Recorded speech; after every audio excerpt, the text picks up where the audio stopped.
अस्सलाम वालेकुम and welcome to channel दस्तरखान की दावत। आज मैं आपके साथ शेयर करने जा रही हूँ मटन सीख कबाब की रेसिपी। इसे बनाना बहुत ही आसान है।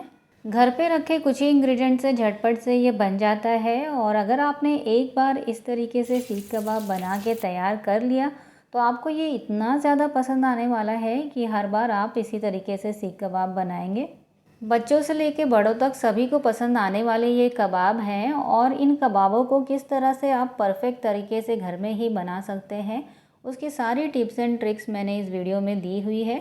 तो इस रेसिपी को जानने के लिए आप इस वीडियो को एंड तक ज़रूर देखिए। मटन सीख कबाब बनाने के लिए सबसे पहले मैंने यहाँ पर इसका कीमा तैयार किया है। तो कीमे में मैंने 800 ग्राम बोनलेस मटन और 200 ग्राम बकरे का फ़ैट या चर्बी मिला लिया है।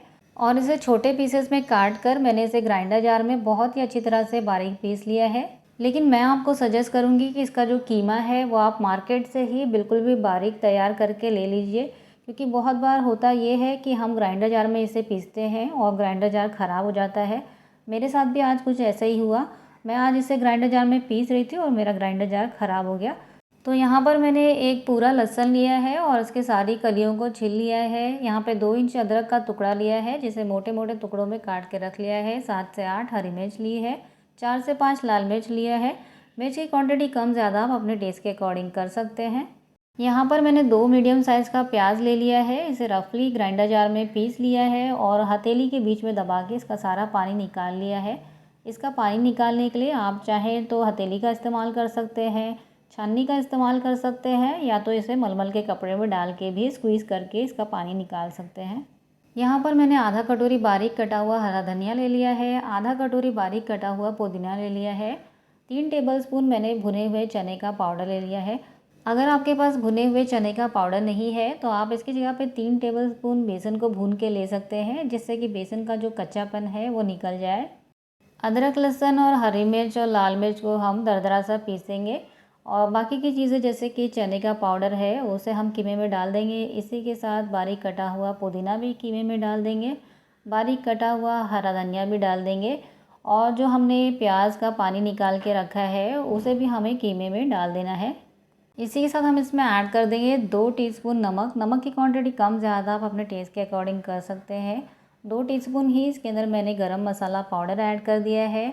आधा टीस्पून हम इसमें खाने वाला सोडा ऐड कर देंगे। इससे बहुत अच्छी सी सॉफ्टनेस आती है कबाब के अंदर। आप चाहें तो इसके अंदर चाट मसाला भी ऐड कर सकते हैं, लेकिन मैंने यहाँ पर चाट मसाला डालना स्किप किया हुआ है क्योंकि मैं इसे एक ख़ास तरह की चटनी के साथ सर्व करने जा रही हूँ।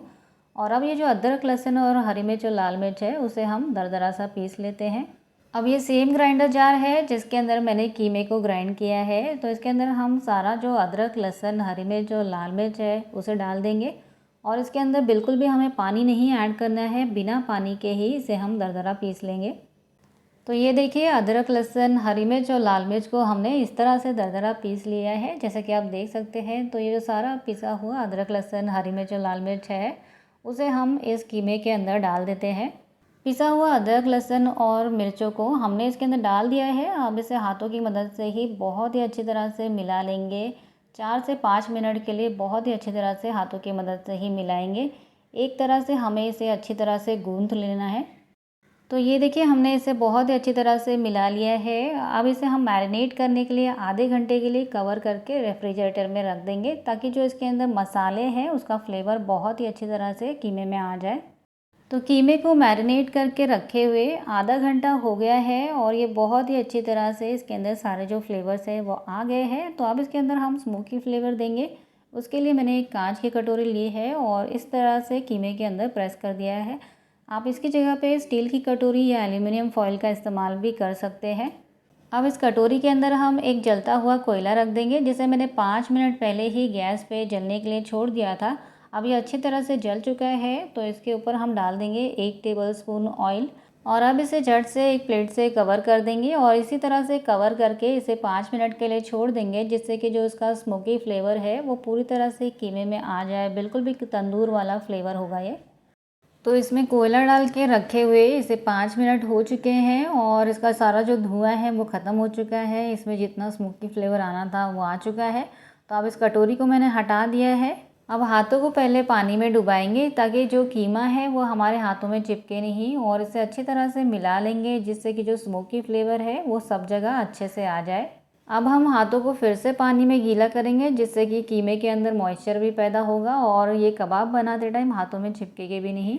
और अब यहाँ पर मैंने एक बड़े नींबू के साइज़ का या आटे की लोई के साइज़ का कबाब का बैटर ले लिया है और इसे हथेली में इस तरह से दबाते हुए और इस तरह से घुमाते हुए थोड़ा सा गोल कर लेंगे। और यहाँ पर मैंने पेंसिल लिया हुआ है क्योंकि हर किसी के पास सीखें नहीं होती हैं, तो इस तरह से हम पेंसिल से भी सीख कबाब बना सकते हैं। और इस तरह से हम इसे दबाएंगे और दबाते हुए इसे थोड़ा लंबा करेंगे। बीच में से थोड़ा ये मोटा होता है तो हमें बीच में से प्रेस करते जाना है और इसे साइड में लेते आना है। और कबाब को शेप करते समय कभी आपको ऐसा लगे कि आपके हाथों में कबाब का बैटर जो है वो चिपक रहा है तो आप हाथों को पानी में फिर से गीला कर सकते हैं।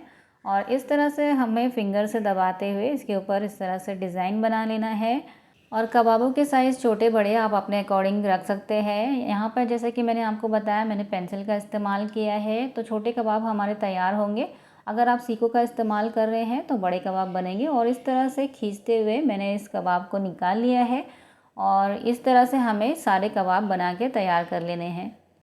तो यहाँ पर मैंने सीखों को शेप कर लिया है, जितने मुझे चाहिए थे उतने मैंने सीख बना लिए हैं। और बाकी का जो बचा हुआ कीमा है उसे हम फ्रिज में रख देंगे और इस कीमे को भी हम 1-2 दिन में फ्रिज में रख के इस्तेमाल कर सकते हैं। बचे हुए कीमे के सीखे मैं बाद में तैयार कर लूँगी। यहाँ पर मैंने बस थोड़े से सीख कबाब तैयार किए हैं। आप अपनी मर्ज़ी से जितने चाहें उतने सीख कबाब तैयार कर सकते हैं। और इस तरह से तैयार करके आप चाहें तो इसे डीप फ्रीज़ भी कर सकते हैं और 1 महीना तक आप आराम से इसे डीप फ्रीज़ करके इस्तेमाल कर सकते हैं। और ये जो बचा हुआ कबाब का बैटर है उसे मैं फ्रिज में रख रही हूँ, इसके कबाब हम बाद में तैयार करेंगे। तो कबाबों को हमने शेप कर लिया है, चलिए अब इन्हें फ्राई कर लेते हैं। अब यहाँ पर मैंने एक पैन में 3 टेबलस्पून ऑयल डाल के इसे अच्छी तरह से गर्म कर लिया है और पैन को इस तरह से हिलाते हुए ऑयल को अच्छी तरह से फैला लेंगे। अब पैन के अंदर हम एक एक करके सारे जो तैयार किए हुए सीख है उसे डाल देते हैं और फ्लेम को मैंने मीडियम कर दिया है। मीडियम फ्लेम पे ही कबाब की हमें सारी कुकिंग करनी है। तो यहाँ पर मैंने जो तैयार किए हुए सारे सीख कबाब है उसे डाल दिया है और इसे मीडियम फ्लेम पे एक तरफ से ब्राउन होने देंगे और उसके बाद हम इसे दूसरी तरफ पलटेंगे। कुछ देर बाद कबाब एक साइड से ब्राउन हो चुका है तो अब हमें इसे दूसरे साइड पलट लेना है और इसी तरह से हमें कबाब को हर तरफ से अच्छी तरह से ब्राउन होने तक फ्राई कर लेना है। तो जैसा कि आप देख सकते हैं कबाब अब हर तरफ से अच्छी तरह से ब्राउन हो चुके हैं। तो अब मैंने गैस के फ्लेम को बंद कर दिया है और अब इन सारे कबाबों को हम इस पैन में से निकाल लेते हैं। तो सीख कबाब हमारे बनके बिल्कुल तैयार है। अब मैं आपको इन्हें सर्व करके दिखाती हूँ। तो मज़ेदार से चटपटे से सीख कबाब हमारे बनके बिल्कुल तैयार हैं। चलिए अब इन्हें प्लेट कर लेते हैं। और इसे मैंने एक ख़ास तरह की चटनी के साथ सर्व किया है। चटनी में मैंने थोड़ी सी दही, हरी मिर्च और पुदीना और नमक डाल के इसे ग्राइंड कर लिया है और साथ ही में मैंने सलाद भी सर्व किया है। सलाद की कंप्लीट रेसिपी आपको मेरे चैनल पे मिल जाएगी, आप वहाँ पे जाके इसकी कंप्लीट रेसिपी देख सकते हैं। तो हमारे मज़ेदार से चटपटे से गर्मा गर्म सीख कबाब बनके बिल्कुल तैयार है और इसके साथ ही हमने ख़ास तरह की चटनी और सलाद भी सर्व किया है। बहुत ही मज़ेदार ये लगता है। आप इसे रोटी के साथ खाइए, पराठे के साथ खाइए या नान के साथ खाइए, सभी के साथ बहुत ही ज़्यादा मज़ेदार ये लगता है। और अंदर से भी आप देख सकते हैं कितना ज़्यादा ये सॉफ्ट और जूसी बना हुआ है। तो आप भी इस तरह के मटन सीख कबाब बना के ज़रूर ट्राई करें और आपको ये रेसिपी कैसी लगी मुझे इसके बारे में कमेंट्स में भी ज़रूर बताएं। तो अगर आपको ये रेसिपी पसंद आई है तो प्लीज़ इस वीडियो को लाइक कीजिए, चैनल को सब्सक्राइब कीजिए। मिलते हैं ऐसी ही मज़ेदार और एक्साइटिंग रेसिपीज़ के साथ, तब तक के लिए अल्लाह हाफिज़।